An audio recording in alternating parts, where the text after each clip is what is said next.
Assalamualaikum warahmatullahi wabarakatuh. Hai teman-teman, perkenalkan saya Rizky Arliana Febrianti, mahasiswi Universitas Cokro Aminoto Palopo, Prodi Informatika. Teman-teman, saya pernah mendengar kata seorang bijak seperti ini. Pendidikan bukan hanya tentang ke kampus, ke sekolah, lalu mendapatkan ijazah. Pendidikan itu tentang memperluas wawasan dan menyerap semua ilmu yang ada di lingkungan kita. Di zaman yang serba canggih ini, kita dapat belajar menggunakan media apapun. Bahkan kita tak perlu keluar rumah untuk belajar. Cukup duduk di rumah, memainkan gadget kita juga dapat belajar. Seperti sekarang ini kita belajar menggunakan video. Nah, hari ini kita akan belajar tentang algoritma. Semua tentang algoritma. Sudah siap belajar teman-teman? Oke, let's start it. Nah, sekarang kita belajar tentang asal-usul nama algoritma.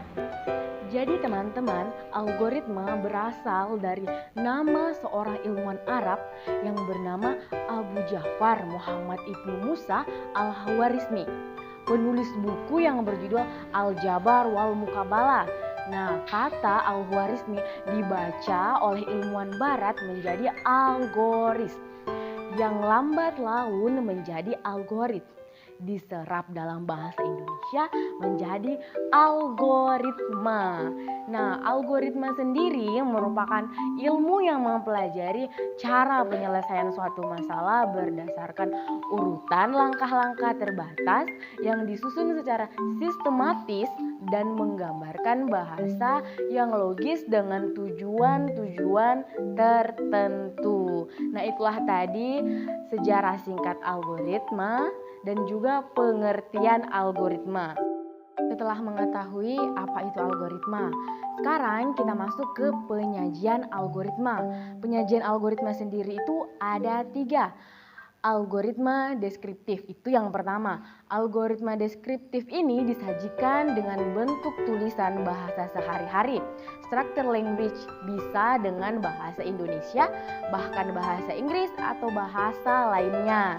Kemudian yang kedua ada algoritma flowchart. Nah, algoritma yang berbentuk diagram alir yang menggambarkan urutan atau langkah dalam memecahkan masalah, tetapi hanya berisi prosedur dalam sistem yang dibentuk.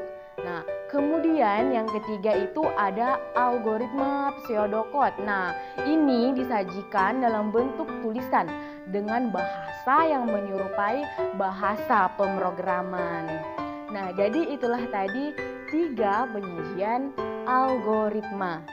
Nah, sekarang kita membahas tentang flowchart. Nah, flowchart merupakan gambar atau bagan yang memperlihatkan urutan atau langkah-langkah dari suatu program dari hubungan antara proses beserta pernyataannya.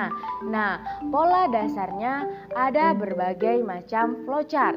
Nah, flowchart yang pertama itu ada flowchart system, flowchart paperwork atau dokumen, flowchart sistematik, kemudian ada flowchart program, serta ada flowchart proses.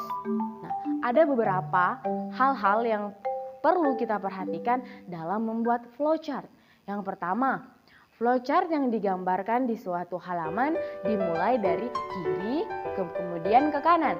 Yang kedua, flowchart yang digambarkan harus didefinisikan dengan menggunakan bahasa dan juga simbol yang tepat, dan definisinya harus jelas dan dapat dimengerti oleh pembacanya.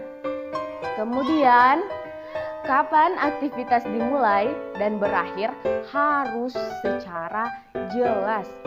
Dan yang keempat, setiap langkah dari aktivitas harus diuraikan dan menggunakan deskripsi kata kerja, misalkan menghitung nilai rata-rata. Nah, kemudian yang kelima, setiap langkah dari aktivitas harus berada pada urutan yang benar.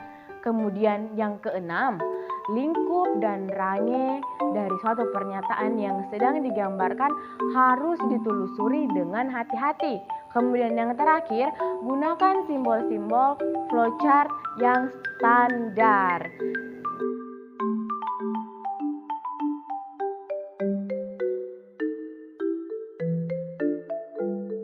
Nah, teman-teman, ini merupakan simbol-simbol yang tadi saya bahas. Nah, kemudian ini adalah contoh flowchart. Nah, jadi itu tadi tentang flowchart. Nah, kemudian struktur dan tipe data algoritma.